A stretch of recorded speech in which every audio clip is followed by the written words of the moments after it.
always gonna grin. You put in, you get out what you put in. Never gonna lose, never gonna win. Long as you're happy, you're always gonna grin. You get out what you put in. You get out what you put in. You get out what you put in.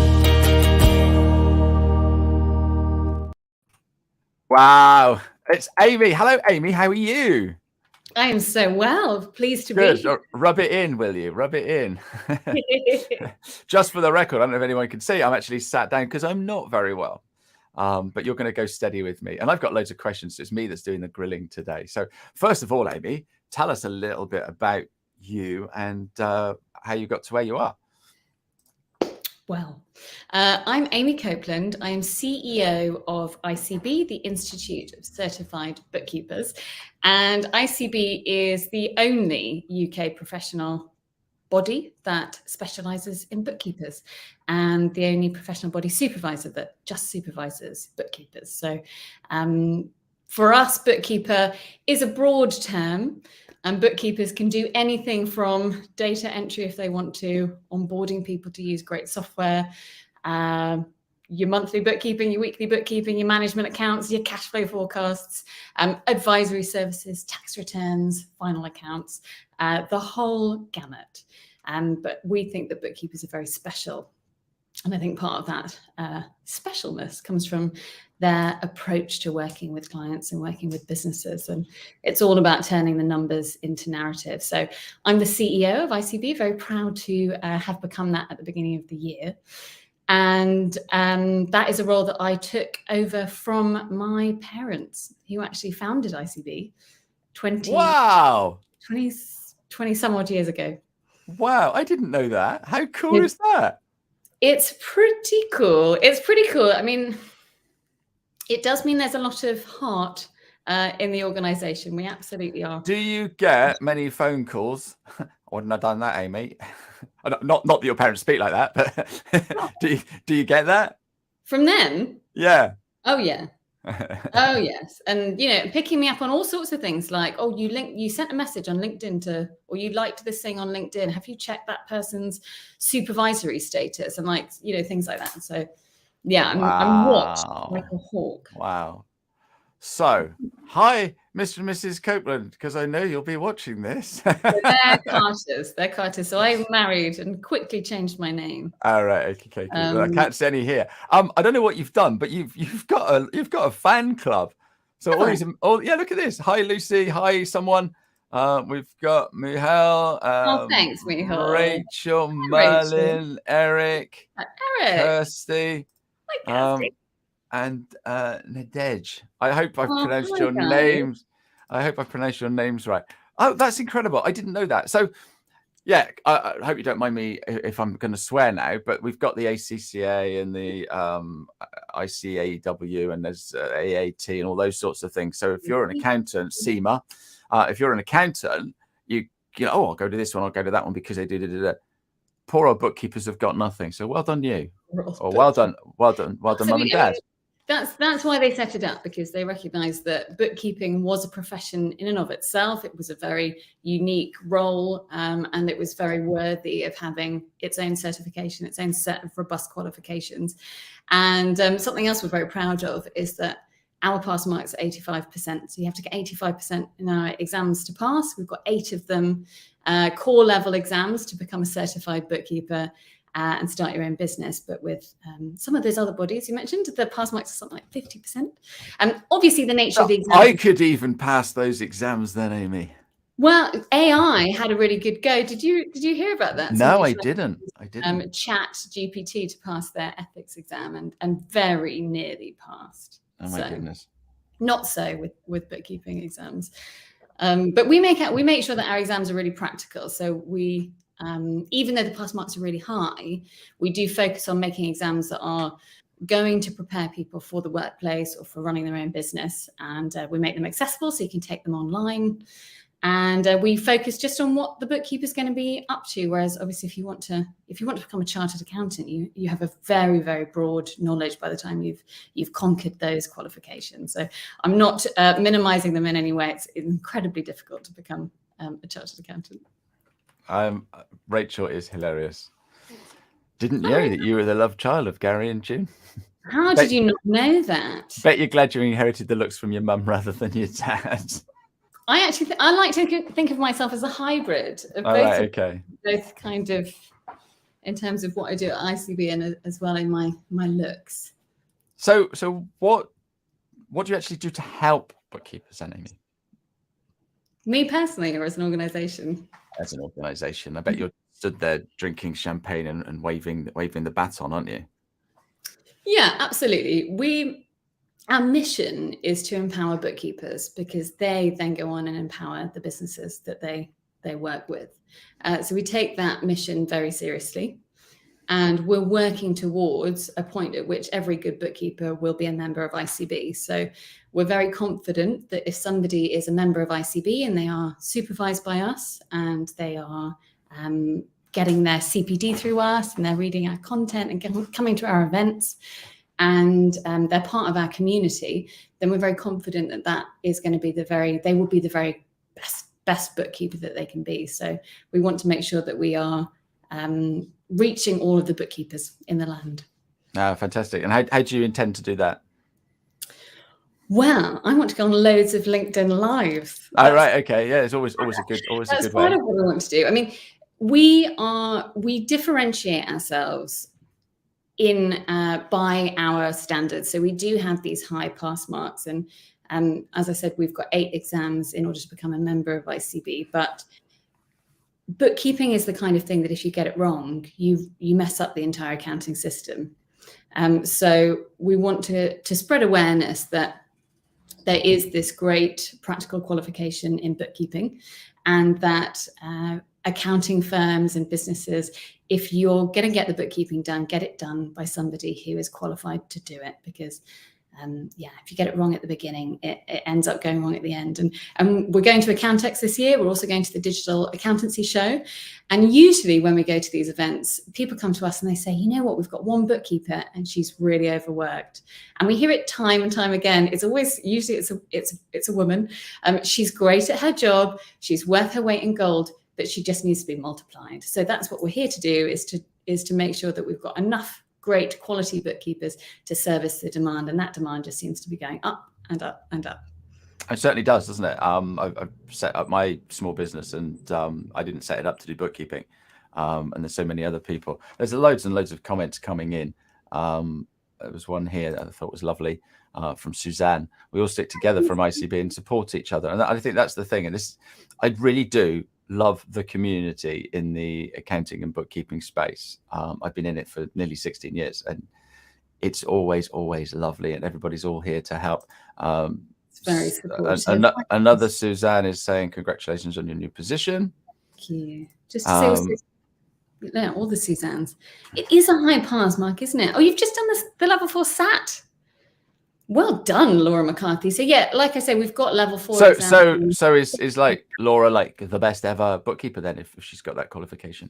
You know what? We've got lots of bookkeepers who are all great. So she's one of the best, yeah. But the level 4 is that optional element if you want to go into kind of more specialist areas like tax and final accounts, you can do that. And wow, you know, a lot of our members will take the exam and actually not do the tax return. And they work alongside accountants or other bookkeepers, and they want to know, you know, the whole process. Yeah, no, that's brilliant, and it's nice that they've got a body to.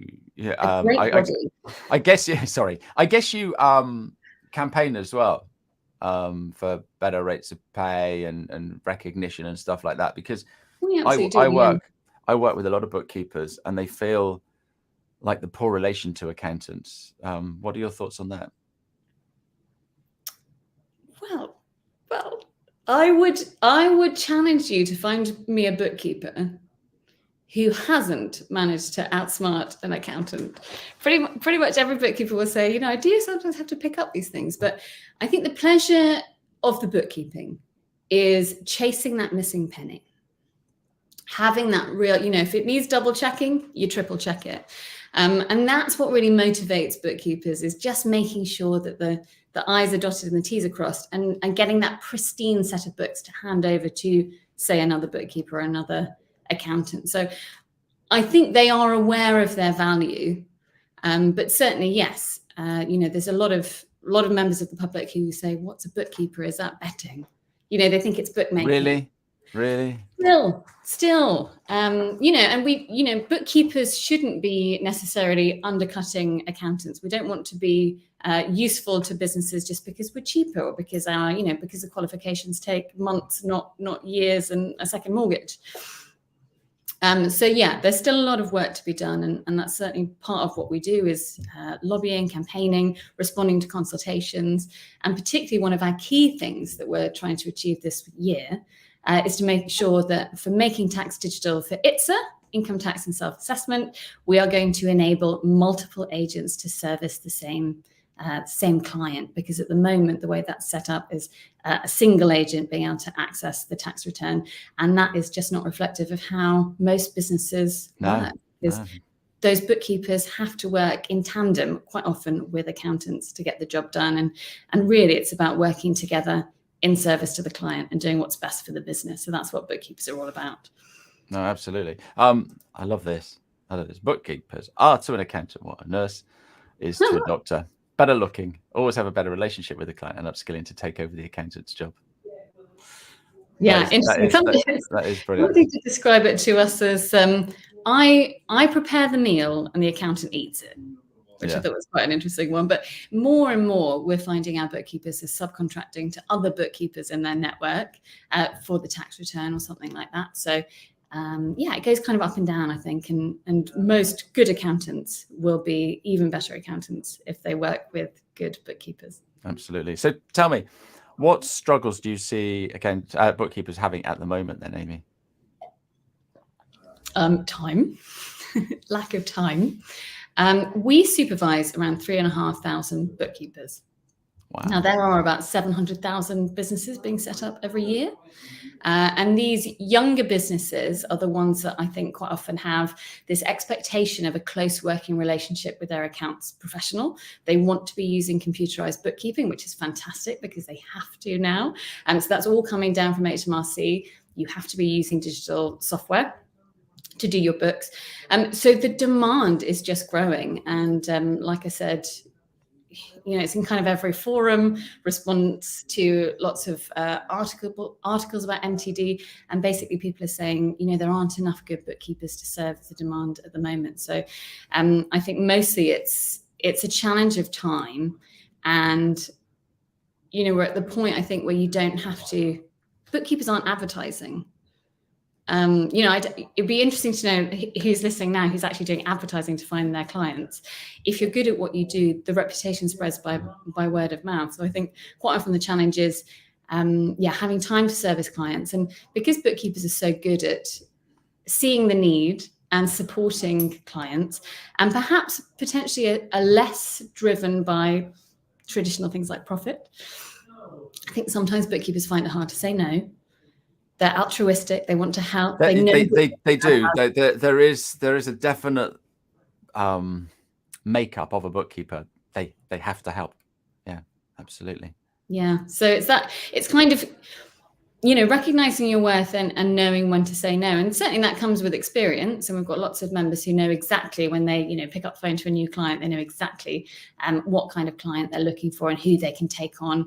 And they know who to pass work on to because they've got this strong community. But, change is constant in this industry. So it's not just finding the time to serve your existing clients. It's finding new staff, new people to pass the work on to or to delegate the work to, but also just keeping up to date with all the changes. No, absolutely. No, so what can we do, or what suggestions have you got to help bookkeepers with this lack of time? It's not AI just yet. I'm sure that will help. I mean, interestingly, I wonder if the likes of ChatGPT and AI will actually help accountants, the kind of more traditional accountants who find it difficult to communicate. Maybe it will help accountants become more like bookkeepers. I don't know. So it will probably help them. But I think the key thing is not trying to be all things to all people, focusing on what you do best and being confident in that. But also just staying up to date and doing that through your network, through your clients, of course, understanding what the current challenges are for your clients, if you've got a particular niche sector, or if you're in a particular location of the country, understanding their challenges, and just remembering that actually your value is in that support that you're giving your clients, and not feeling pressured, trying to not feel the pressure too much of expanding your business if you don't want to be massive, or working all hours of the day. Just being very confident in what you're doing and knowing that you are doing a great job, and you don't have to change it. But you do unfortunately just got to always keep your eye out, or your ear out, for what changes are coming. So that's why I think it's very useful to be part of a professional body and to lean on your network and make sure that you are keeping up to date. Oh, fantastic. Amy, you've been an absolutely fantastic guest this morning. That's 15 minutes already. I don't know where the time goes. I want to know, how can people get hold of you? Are you happy to give your LinkedIn details out and contact you on LinkedIn? Yeah, make friends with me on LinkedIn. That would be great. Absolutely. Call ICB 0203 405 4000. We pride ourselves on picking up the phone. And, sometimes it's just nice to speak to a human being, isn't it? So we are there. We are fully committed to supporting bookkeepers. So there's always somebody on the end of the phone. If for whatever reason we can't speak to you straight away, we will call you back. But yeah, reach out to me on LinkedIn. We've got some fun events coming up. International Women's Day amongst them, obviously the Bookkeepers Summit, which is once a year in November. But yeah, if you're a bookkeeper or thinking of becoming a bookkeeper, or you need to be put in touch with good bookkeepers, I would like to say we are absolutely the people to speak to. Fantastic. So my final question then, when you were at primary school, and you probably did want to be this, what did you want to do when you left school? It wasn't become CEO of ICB. It wasn't. Oh, right. Okay. Because unfortunately I'm older than 26, or however old we are now. I think I wanted to be a writer. I wanted to be a writer. I wanted to write stories. And then I kind of grew up and wanted to be a journalist. And then I kind of backwards got into that through becoming a videographer and touring the world with bands and filming and making documentaries. And I think for me, what gets me... How cool is that? Just to put it in there, yeah. But yeah, I mean, for me, it's people's stories. I think that's really interesting, and why people make the decisions they do and how they find a way to be their best self. I think that kind of excites me. And so that's what I like about ICB, is that moment you pick up the phone and you speak to somebody who says, right, this is it. This is my career and I'm taking ownership. And the thing we do at ICB is quite often support people who never considered being a bookkeeper, just like I never considered being a CEO of ICB. And bookkeeping quite often is something that gives them a second chance. And that's really cool. So, quite often they've had kids or they've been made redundant, and they think, what's a really good, useful, profession to join, and bookkeeping is the answer for them. And not only does it then empower them to improve their life, improve their career, they also then go on and put that benefit forward to the clients or the businesses that employ them. So, so that's kind of, there is a through line there somewhere, I think. Yeah, no, absolutely. And so Fiona wants you to write a book.